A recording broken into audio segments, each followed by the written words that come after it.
경제를 잘 알지 못하는 사람을 위한 당장 내 돈이 되는 지식, 머니클래스 키워드 먼저 보시죠. 꼬리에 꼬리를 무는 파산, 글로벌 금융위기 올까? 미국 실리콘밸리 은행 파산 사태부터 스위스 크레딧 스위스 은행 주가 폭락까지 전 세계 금융시장에 흉흉한 소식이 이어졌죠. 이런 와중에 우리가 잠든 사이에 이 스위스 최대 금융기관 UBS가 크레딧 스위스를 32억 달러에 사들이기로 했고 스위스 당국이 이례적으로 빠르게 승인했다는 소식이 전해졌습니다. 재앙을 피하기 위해서 파산은 막아야 한다. 이런 절박함이겠죠. 여전히 여러 나라 금융가에서 파산의 불씨가 꺼지지 않고 있는 지금. 이제 은행에 안심하고 돈 맡길 수 없는 걸까요? 우리의 돈은 어디로 흘러가게 될까요? 전문가와 짚어보겠습니다.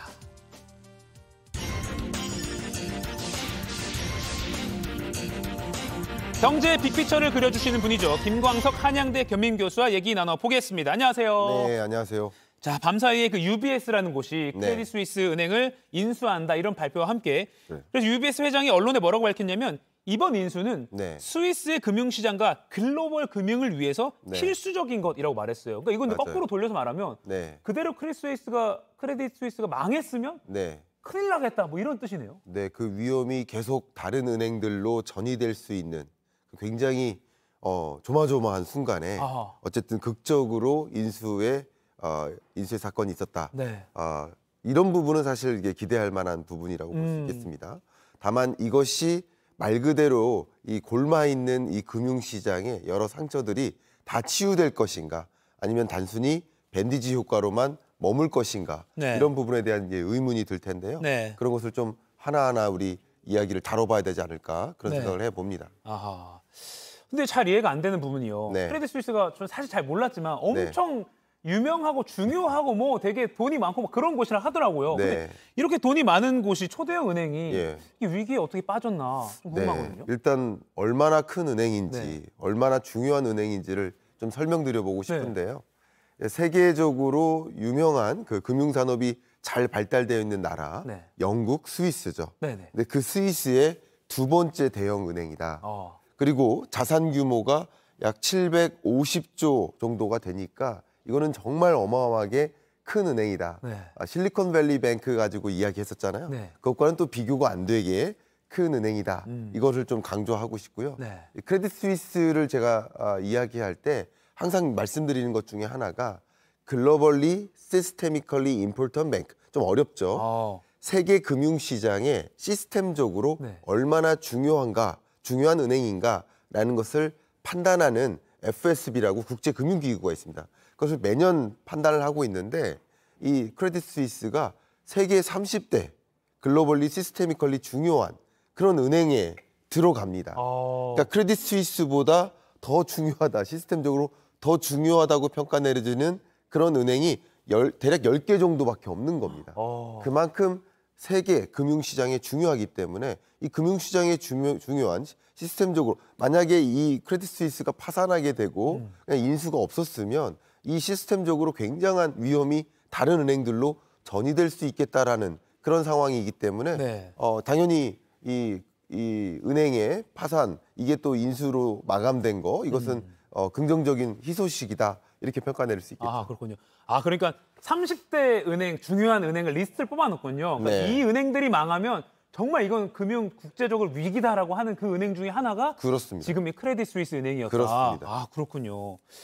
그런데 이렇게 유명한 은행이 파산하거나 위기에 빠지면 그보다 작은 은행들 그렇게 연쇄적으로 은행 이렇게 부도가 나고 그럴 수 있는 위기가 있는 거잖아요. 맞습니다. 은행 시스템적으로 한번 좀 설명을 좀 해주세요. 네, 맞습니다.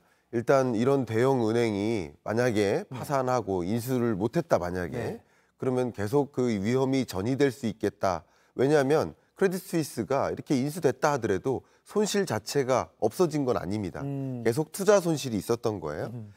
크레딧 스위스 같은 은행은 우리나라에서 보는 그 은행들하고 좀 다른 경향이 있어요. 왜냐하면 우리나라는 예대 마진을 누리는 예대 사업이 있어요. 예금 받고 또 대출해주는 사업. 근데 그 사업뿐만 아니라 투자은행으로서의 기능이 있습니다. 결국 국민연금이 기금을 운용해서 채권에 투자하고 주식에 투자하듯이 투자은행의 성격이 있어요. 근데 이 크레딧 스위스의 파산 위기는 말 그대로 이 투자 부분에서의 실패라고 볼 수 있겠습니다. 근데 이런 위험이 전이되다 보면 어디까지 위험이 전개될까라는 것을 은행 산업의 기본적인 구조를 가지고 한번 설명을 드려보도록 하겠습니다. 은행 입장에서는 소위 지급 준비 제도를 하고 있어요. 한 개인이 100만 원을 은행에 저축했습니다. 그럼 7만 원을 남겨두고 93만 원을 대출해 줄 수 있는 거예요.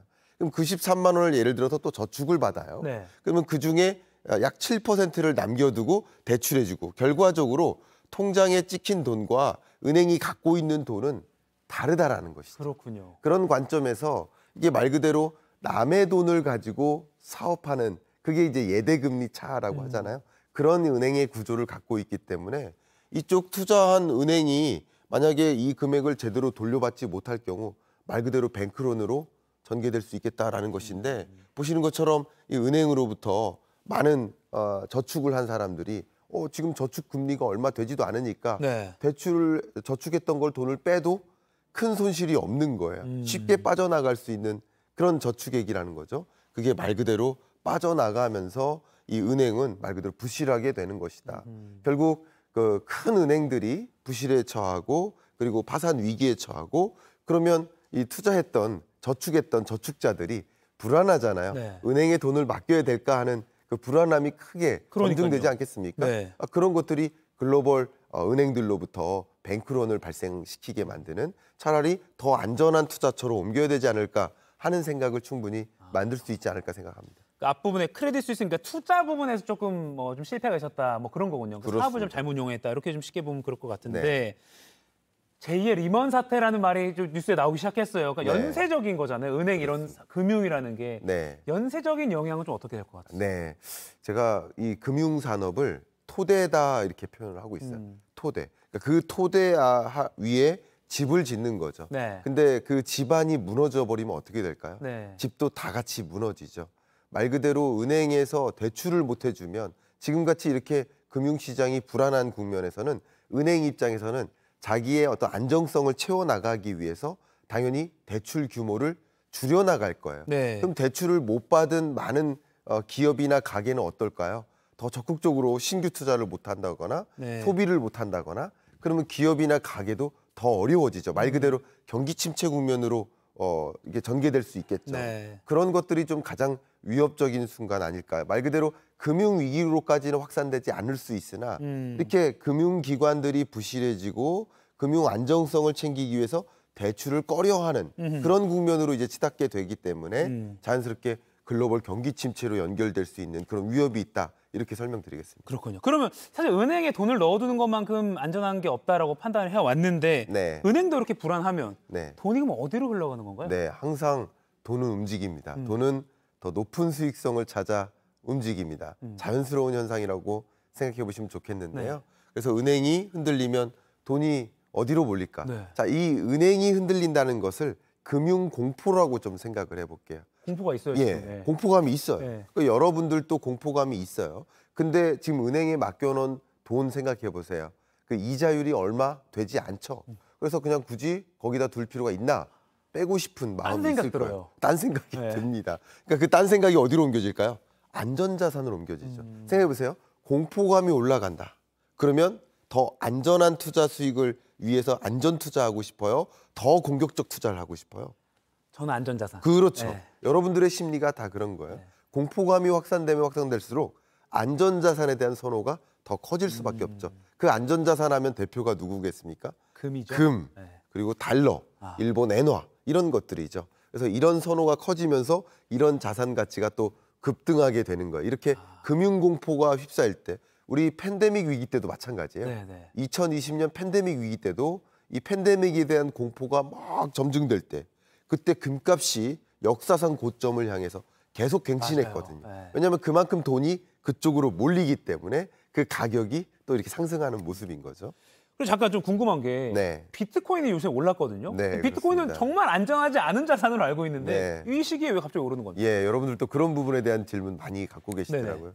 맞습니다. 비트코인은 가장 대표적인 공격적 투자 대상이기도 하고 네. 오히려 주식 가치의 급등락보다 비트코인이나 그 밖의 코인의 급등락이 더 크죠. 네네. 그러니까 위험 자산, 공격적 투자 대상 이렇게 표현을 하고 있는데 이런 금융 공포가 확산되는 지금에 그냥 비트코인마저도 안전한 성격이 있다 하면서 그쪽으로 돈이 내몰리는 모습, 비트코인으로도 돈이 몰려 들어가는 모습. 그러니까 자연스럽게 이 매수 가격이 더 올라가는 거죠. 수요보다 공급이 부족하니까 이럴 때 비트코인의 가격이 같이 올라가는 것이다. 이렇게 생각할 수 있겠습니다.